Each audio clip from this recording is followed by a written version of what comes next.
Hey, this is Dap Paxton, and you're watching TPN Live with Bobby and Renee.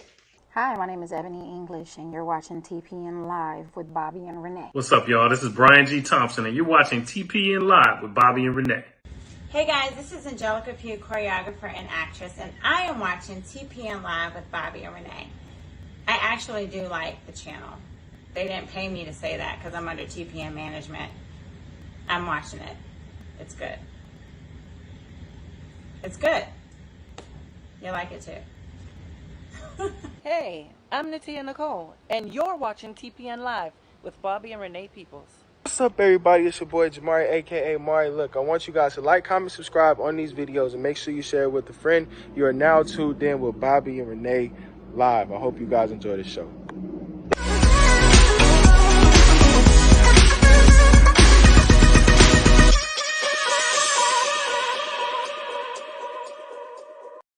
Welcome back, y'all. Hey guys, how are you? We are back. Just in case you don't know who we are, I am Bobby. And I'm Renee. And you're watching TPN Live with Bobby and Renee. Yes. We took a hiatus, but now we are back on this July 7th day with a special guest, homeboy from back around the way, Mr. Financial Guru himself, Mr. Oliver Emerson. Yes. And he's going to drop some knowledge on you guys on the economy and how this COVID-19 is affecting it as a whole. Yes. So if you want to know how to maneuver your money, he's the man you want to talk to. You know what I'm saying? Anything you want to say about that? Yeah, actually, he's really good. I took one of his courses that he was doing, and I learned a lot. I have a notebook full of notes, and he's very informative. He was on our last show, the last time we did it. Yeah, last. What is it, a year or so ago? Yep. So he's back with more knowledge, more information. So you guys make sure you share this video. And let's tune in. All right. So before we get started, let us pay some. I know. Before we get started, let us pay some bills with one of our sponsors. I remember this day vividly. That woman sure do know how to push my buttons. Don't think because I'm in a church, I won't put you back in your place. I see how you look at me. When you're in the pulpit. She wonder why I do the things I do. It's because of her. In this house, I am your God. Are you being physically abused? Bro, I am so clumsy. My husband says I have 2 left feet.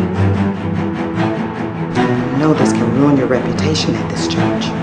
Husbands, love your wives even as Christ also loved the church. You have to forgive. How could you do this to me? You said you love me! And gave himself for it, that he might sanctify and cleanse it with the washing of water by the word. It'll take a lot of faith, a lot of prayer, and a miracle for this one.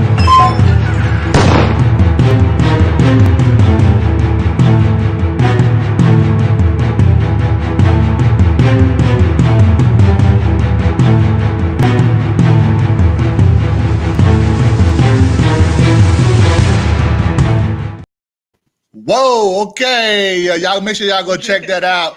So, like I said, without further ado, we have the homeboy, Mr. Oliver Emerson on here. What's up, Oliver? What's going on, everybody? Thank you all for having me. And I want to personally say welcome to the West Coast. Hey, yay, thank you. You know how it is. You know, we couldn't wait to get out here, man. So we moved here to Phoenix. We left Atlanta in November. Okay. And I love it, man. It's gorgeous here. It's beautiful here. So welcome to the West Coast. And so congratulations on everything you guys are doing, too. So well, thanks, man. Thanks. Well, I mean, likewise, man, yeah, because likewise, of you, because absolutely. we learned some financial tips from you. So, you know. Stop. So, for we know who you are, but for people, I guess, the audience, I mean, let them know what it is that you do and what does financial modeling and valuation analyst mean? Yeah. So I'm certified through the Corporate Finance Institute. So I've been working financial modeling and valuation for about 14 years. In a nutshell, it's a fancy word of saying that I'm in Excel 24 hours a day, 7 days a week. So as we're looking at property for commercial property or residential property, or even acquiring another business, we take like models and we compare them to provide value. So, for example, if we are to resell a company, we want to be able to find another company that's just as competitive that we can use as a comparable, and we can resell that company. So as you're selling a company, you want to ensure that your company is valued at XY so that where you can sell it at Z, right? So at 10X. So what I do is I spend a lot of time looking at different companies. I found my talent with working with my father in commercial real estate. My father is a commercial real estate developer. Spent a lot of time evaluating different properties like Family Dollars and things of that nature. And as we would sell off these properties, you would pretty much find the value. So if a property is worth, $4 million, we have to justify why it's worth $4 million, right? So it's a lot of accounting work that happens on the back end. So I applied that into the capital markets, such as like stocks and different bonds. And that's the way I found my talent in being able to find good stocks at good prices without overpaying for a price for a stock. So. Okay, all right. I mean, all of that went over my head. I ain't gonna lie to you. It went over my head. But I mean, I like what you're doing, and I think what you're doing is very useful for us in an economy like this. You know what I'm saying? With the whole COVID-19 situation, like, I guess from a financial standpoint, how did this virus affect what you're doing, or did it affect what you're doing? Yes and no, right? It's weird. So when you look at trends, right, and I tell everyone that you always want to follow the trends. This has happened before. COVID is just at the delivery that we're experiencing. COVID is just a little more aggressive, but we've seen this in 2008. We just have been in different places in our lives, right? Some people may have been working at that time. You may have not been a full-time entrepreneur. You may have been a child. You may have been a teenager. So we go through these cycles, and everyone predicts that the world is going to end, and it's not the truth. That's not the truth, right? This is the time where I tell people to do two things. You analyze the market. You pay attention to what's happening. There's a lot of bailouts that are happening, such as Boeing, which is one of my favorite companies to invest in. These are companies that cannot fail. When you look at local municipalities, they cannot fail. So when you're looking at COVID from a global standpoint, this is not a United States thing. This is not the Twin Towers. This is not 9/11. This is an economic destruction that happened to the whole world. So there's going to be a shift. But as you all know, I'm 35 years old. I've been here long enough to know that we'll get through this. And this is where millionaires are created, right? When we look back at the times when they didn't have technology, right? And then technology came. And there was a lot of millionaires that were made. We have to get in that mindset because there's going to be an income shift. And there's going to be a shift where a lot of people are going to make a lot of money. There's going to be an income shift where a lot of people are going to become very, very dependent on resources that are available to them, right? So we have to find a way to say, okay, which category am I going to fall in? And how do I ensure that I'm participating in those opportunities, right?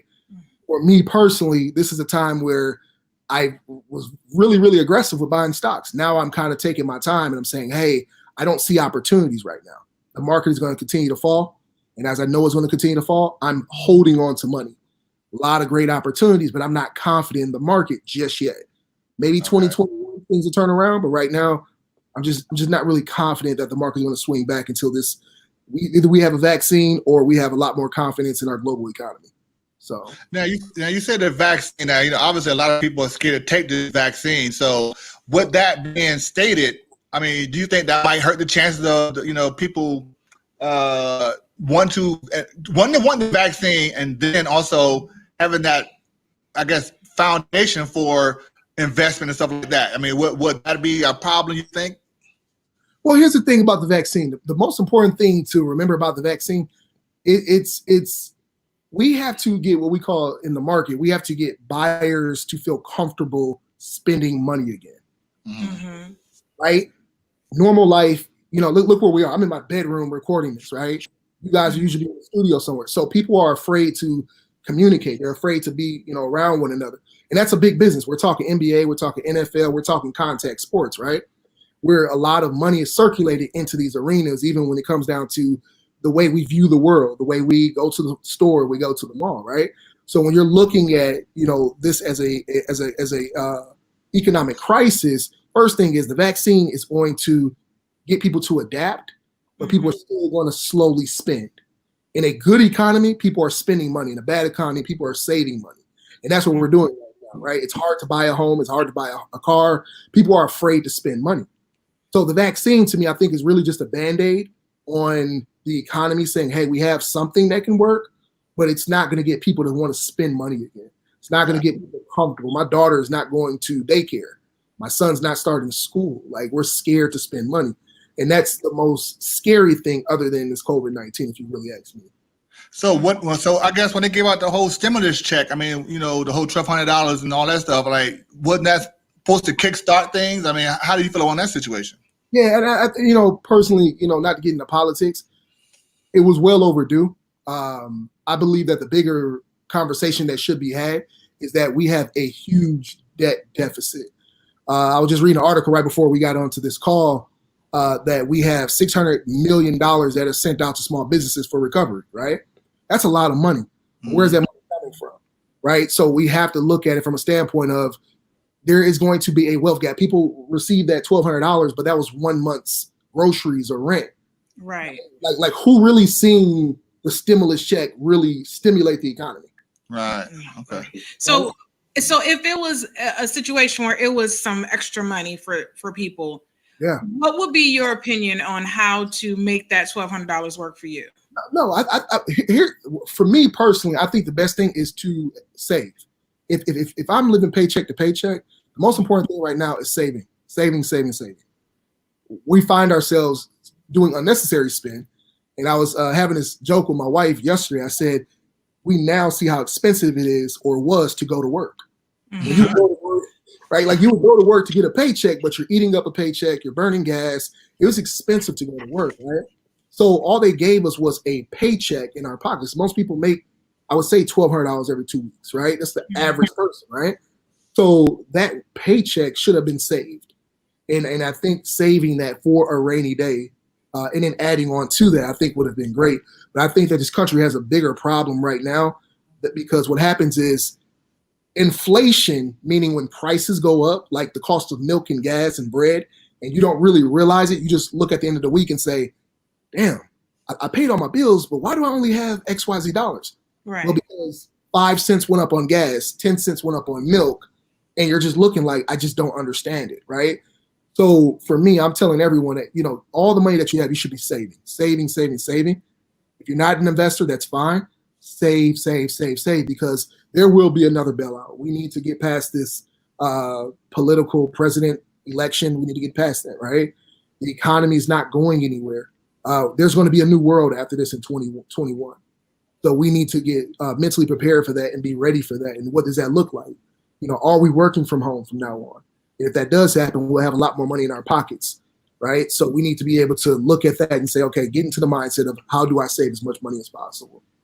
So when you say save, are you talking like a regular bank account, savings account, or can we talk about that?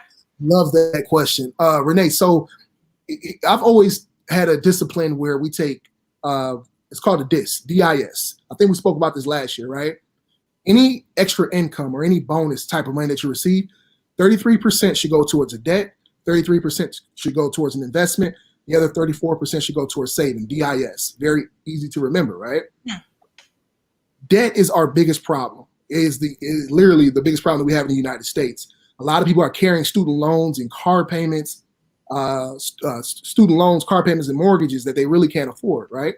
So applying 33% there, but then also making your money work for yourself by putting it somewhere that should be invested, where it's still liquid, but also putting it in somewhere where it's safe into a savings account.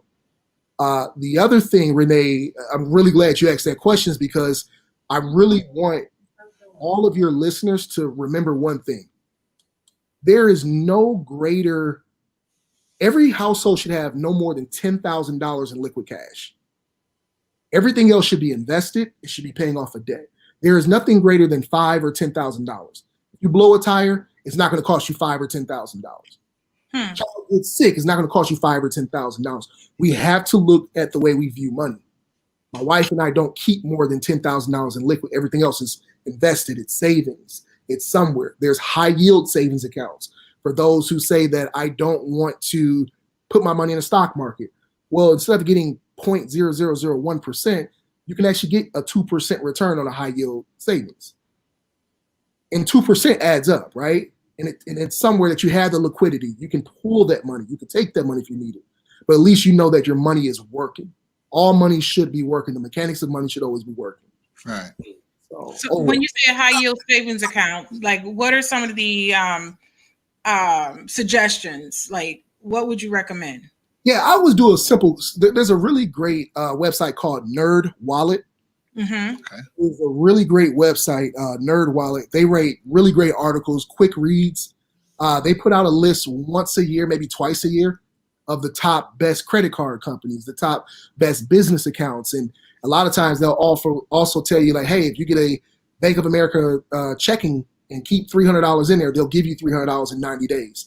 So NerdWallet is a great place to do a lot of reading and research, but they also put out a list of the top 10 high yield savings accounts, and they base those off of different algorithms, right? How's their customer service? Are you able to get your cash out quickly?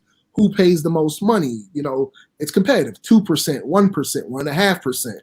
So I always tell everyone to kind of, Google, just do a simple Google search, high yield savings, and find those banks. Capital One is very competitive, and it's not a lot of money. I don't want to paint this picture that's going to change your life for anyone, right? Right. But the fact is, if we do want to park money and be able to get to it quickly, I believe the best place to put this money is into a high yield savings. I can get access to it in case of emergency, but at the same time, if something is happening, I'm invested. I'm growing my money. So. Gotcha.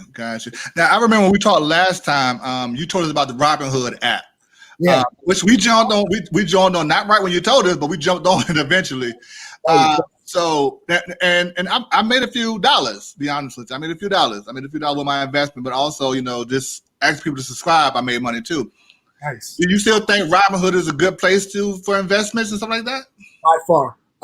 By far, I think it's great for our African American community.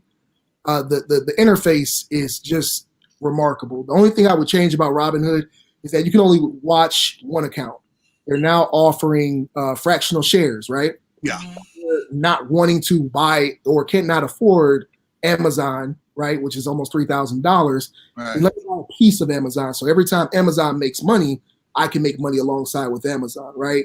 So it helps us dip our toe into investing and see how we like it. But I think Robinhood is great, so much so that Charles Schwab, TD Ameritrade, E-Trade, all of these giants have followed Robinhood's model because they can't beat it. Mm-hmm. My wife and I used to pay $5 to $8 every time we would buy or sell a stock. 9 times out of 10, that's your profit, right? Yeah. So understanding that Robinhood says, hey, there's no fees to do so, that was just an amazing thing. And I think that's great. I think it's great for people that are learning. And then, like you said, you have your link, you get a free stock. You share it, someone else gets a free stock, right? Yeah. My question, I don't know if you know the question, but how does Robinhood make money then? Because if they're doing it for free, like how do they make their overhead? Yeah, so part of financial modeling and valuations, right? They are a private company. They have private investors such as Jay-Z and a couple of other private investors. So these investors are banking on the fact that they're going to resell this company. So they value the company, then they put it on the stock market and people can buy the company. Robinhood will make money at that point. But today, Robinhood does have a gold package where I think it's like $1,000. And you can trade at any time of the day. The market closes at 4:30 Eastern Standard. But if I place in a trade for, Apple at this price, I can place in that trade, and you and I have the opportunity of buying and selling at that price. So there's a premium, right? You're going to pay a bit of a premium for that service, and they do make money there. But I love the fact that a lot of our celebrity friends are finding that this is a great value, and that's how they make money. They make money with the ones who have $10,000 or more in that account. They offer them gold packages and things like that. Yeah, I bought some of Netflix stock, So, and I made maybe about 25, 30 cents or something like that. I don't know. It was something small, but hey, I own some of Netflix. You know what I'm saying? So, but back to what we were talking about for the economy. I love movies. I will spend time and go to the movie theater like that. So with this whole virus situation, I know people are scared. And I invested some stuff. I invested money in AMC. So do you think that was a great idea now, considering that they may or may not open up anytime soon because they're slowly declining now? So what do you think on that situation?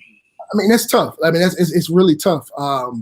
One or two things, and I'm glad that you mentioned that, because when you think about companies, you want to ask yourself, do they have potential to survive coronavirus? Right. Go back. Will we do this again? Netflix is a great company to invest in, right? Because again, we're home. We may be home for a long period of time. AMC may say, hey, we'll have drive-up movies, right? You know, we may do that. But then again, the bigger question is, Bobby, I would ask is, what are the assets? Do AMC own the building? And if they do, right, exactly, and some of the, and I did research. They don't own some of the buildings that they own. You know, they lease it from a mall or whatever case may be. But one of the reasons why I jumped on it so fast, because at the time Amazon was talking about buying it. Yeah, I remember seeing that. Yeah, so I'm like, okay, if Amazon's gonna buy it, then that it makes it more viable to me. You know, 'cause I got Amazon Prime. So hey, if I'm an Amazon Prime member, I can get free movie tickets possibly, down the line. So that's one of the reasons why I did it. And that's super. And we call that value vesting, right? Do you see value in AMC? Obviously, Amazon does, right?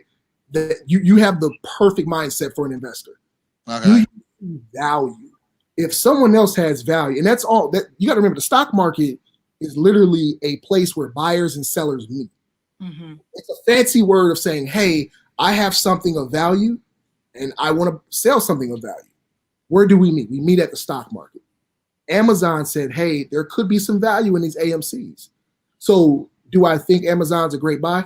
Oh, Lord knows. Do I think that the way that you're approaching this thought is absolutely the way I would approach it? Because what you said is something like, who else is looking at Amazon? If Amazon is, looking at AMC. If Amazon is, and I know how smart Amazon is, right? They're buying up everything. They want to dominate this e-commerce. I believe that there's value in AMC based off of what you just said. Until that deal is done, I'll be a spectator, right? Yeah. But that's the way we view the stock market. Okay. Yeah, I'm not gonna sell off my stock just yet. I mean, it's slowly going down, but I'm gonna keep on to it. I'm like, man, I'm ready to get rid of this stuff. I'll say that we're in for a long ride. And I don't mean to harp on coronavirus. You have to understand that COVID has lasted longer than it should have. Mm-hmm. Yeah. We have elections this year. We have Black Friday. We have Christmas. We have a lot of holidays, even Halloween, that will be affected by COVID. Oh, man. And you know what? And we live in a nice neighborhood too, man. I'm like, and they could probably give out the full candy bars out this joint. Not this year. Oh, I don't see them. I don't see that happening this year. It's crazy. Right. Think about it. So what does that do to Party City? What does that do to a lot of these companies? Mm-hmm. Right? If you notice in the month of March and April, it was almost every week a company was going out of business. Yeah. Scary. That means they were living paycheck to paycheck like a lot of us, if you know what I mean. Right? So that's scary to be investing to a company that doesn't have a lot of cash. Right. So now I know that we're coming down to like the last 7 minutes of the show. I want to make sure that you can get in and tell people how they can get into your classes and tell them about your university and things that you're doing. Yes. During quarantine for these last couple of weeks, I have not obviously been on social media, as you all can tell. I haven't had a haircut. We are creating Wealth Care University. It's going to be an online platform. You all will be able to have a membership. We just piloted our investment club through TD Ameritrade. So it's $100 to get in. It's $100 a month. You have full liquidity to your money, meaning that you can pull money out. So far, my business partner has been so sharp. We're at an 18% increase on the $100. So everyone that participated the first month now have $18 extra, which is a big deal, right? It's $18. So we're working on Wealth Care University. I'm recording a lot of content, but I'm in my dungeon, right? I'm in the dungeon. Some days I don't even come out of the dungeon because I want this to be perfected. I'm going to open up other opportunities for other investment clubs, for other investors to participate in some of the things that I'm participating in and invest with me.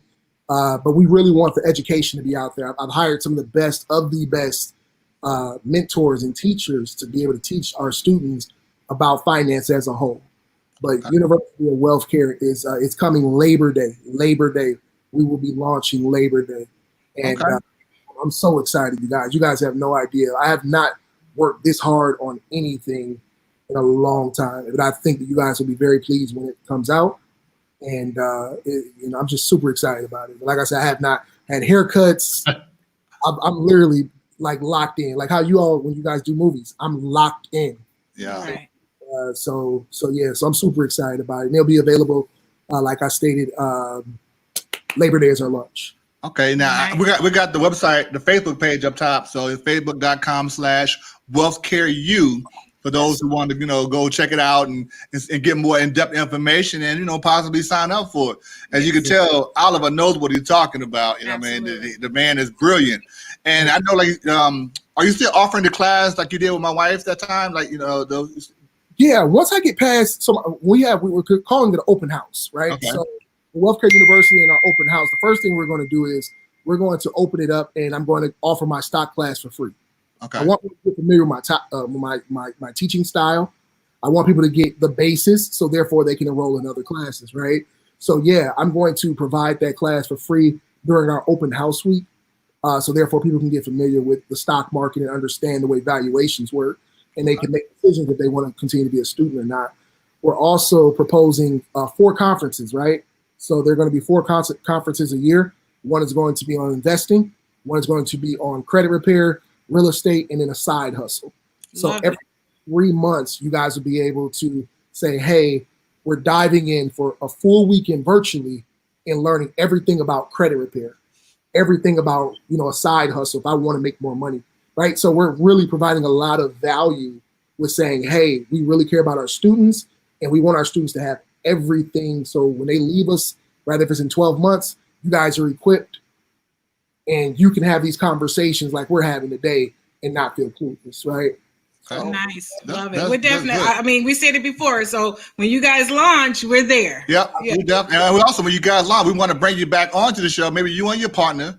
And we can blast the thing out, man, because what you're doing is, like I said, I wish you were back in my days in high school. I wish I'd had somebody like you when I was in high school, you know what I'm saying, to teach me and show me things. So for all our millennials out there, man, like our son, he's up on that page now. So he's well advanced than us. But we're learning now. We in our 40s. Well, I'm 40 and don't you go there. But I mean, with the knowledge you give, man, it's so important for us, as being, African American or Black, whatever you want to call yourself, minority. It just seems so important for us to take advantage of opportunities now that our parents and grandparents didn't even have. Right. But it's also you guys too, right? Like I love you guys. I follow you guys on Facebook all the time. Like I said, I've been taking a hiatus to work on the brand, but you guys, you provide a platform. I'm very introverted, so I can become extroverted, but for you all to provide a platform the way you do, and it's so classy. Your wife is beautiful. You guys do things in just great modeling. Like it just looks amazing. So it's good to be able to have a platform to say, hey, I can be myself, and you guys are going to take care of the rest. Always. Well, ever since the first time we met, man, so it's been like crazy, you know what I'm saying? So this is how we are, you know what I'm saying? We open and inviting, and you got a good vibe. But like I said, your knowledge, man, there's nothing can compare to your knowledge. Absolutely. What you're doing, and that you're doing it somewhat, most of it free. Literally, you give out free knowledge. Yeah. You know what I'm saying? When people go to school and pay thousands of dollars for, you're giving it to them for free. You know what I'm saying? So people need to take advantage of it while they can. Absolutely, man. I couldn't agree more. Like I said, this is experience over the years. I was a late bloomer. I didn't get into finance until I was 25, 26, and I'm 35 today. So getting into finance later was just like, man, this is stuff that I learned, and I was just like, man, why are we not giving this to people? Need it. We need it. Right? Because I mean, there's real life that happens. I have a best friend I was on the phone with before you guys called, suffering out of COVID, and just thinking about him, and if something does happen to him, it's just a scary thought because he's young. He's 40. Okay. Right? He's young and he's 40 and he has children. It's just a scary thought of, man, we think we have so much time and we really don't have a lot of time. So now is the time to invest, protect, right, and get involved and start planning and putting those things into place because it's important. Cool. Okay. Well, we're gonna give you this. We're gonna give you this time to wrap up. Is there any shout outs you want to give, or you want to give some information? People contact you directly. This is the time to do it, my friend. Yes. Thank you again. Again, shout out to you guys. I put on Facebook today. I said shout out to my peoples. But shout out to you guys again. Like I've been in the dungeon, really trying to wrap this thing up. But when I got your message, I responded as quickly as I could. Yeah. I wanted to be able to be here. You guys are amazing. So shout out to you all first and foremost. Shout out to all the Wealth Care University students and everyone who has been following our page. If you have not been following our page or following my page, you can find me on Facebook. I put out a lot of content. Therefore, you guys can know what's going on inside the world, inside the markets. And shout out to my business partner, Royce Wheeler. He has been holding us down since I've been kind of trapped in this dungeon trying to perfect this masterpiece. But shout out to him, and all glory be to God. And again, thank you guys so much for just having me. And I can't wait to come back Labor Day weekend, offer the class, talk about the updates, and present it here on this show. I think it's just amazing that you guys have a platform for me to be able to speak. Oh, yeah. Oh, definitely. You know what I'm saying? And matter of fact, I think because it's Labor Day weekend, we might just do a special show just for you.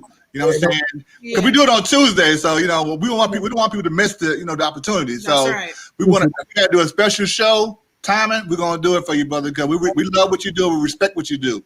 That would be that would be awesome. Like, I'm so nervous, but I'm so excited. I'm anxious. Yeah. Don't be nervous. Don't be nervous. You know got what I'm it. saying? You guys got this. Yes, You got absolutely. So cool, man. Well, we appreciate your time, man. We're not gonna take too much more of it, man. I know you down in the dungeon. Tell the wife and the kids we say hello. Yes. And man, get back to work, brother. Thank you so much for having me. You guys have a good one. Okay, stay safe. You too, man. You too. Thank you. Whoa, Okay. all right. So that was our homeboy Oliver Emerson. So you can find him on Facebook at Wealth Care University. Wealth Care U. Wealth Care U. That's right. So if you go to Facebook and you put in Wealth Care U, it's for Wealth Care University, you can find him there. You can find his information there. His personal page is Oliver Emerson on Facebook. If you follow him, you will get a lot of great information. I get a lot of my financial tips and also investing tips from him, just watching what he do, just mirroring, because sometimes you don't have to invent the wheel. You just recreate it and just watch what he do. Yeah. So that's great information, guys, especially with this week being blackout. Yes. For all of you that know what that is, it's strength in numbers when it comes down to the black dollar. And that's why we had a financial guru on our show on Blackout to talk about how this money works. So you guys make sure that you get in where you fit in. Make sure that you you have these financial talks with your family, with your children. It doesn't matter how old or how young they are. Make sure you're having those conversations. That's right. All right. So that's it for our show for tonight. Welcome back. We'll be back next week with our guest going to be Dave Duncan from CBD and Relief. Yes. Oh, I mean, you're talking about some knowledge on CBD. Yes. You guys don't want to miss it. You don't want to miss this show. Okay. So we're going to end this show how we do all our shows with 1, 2, 3, and peace. This is Jay Davis, and you're watching TPN Live with Bobby and Renee. Hi, I'm Latrice Nicole, and you're watching TPN Live with Bobby and Renee.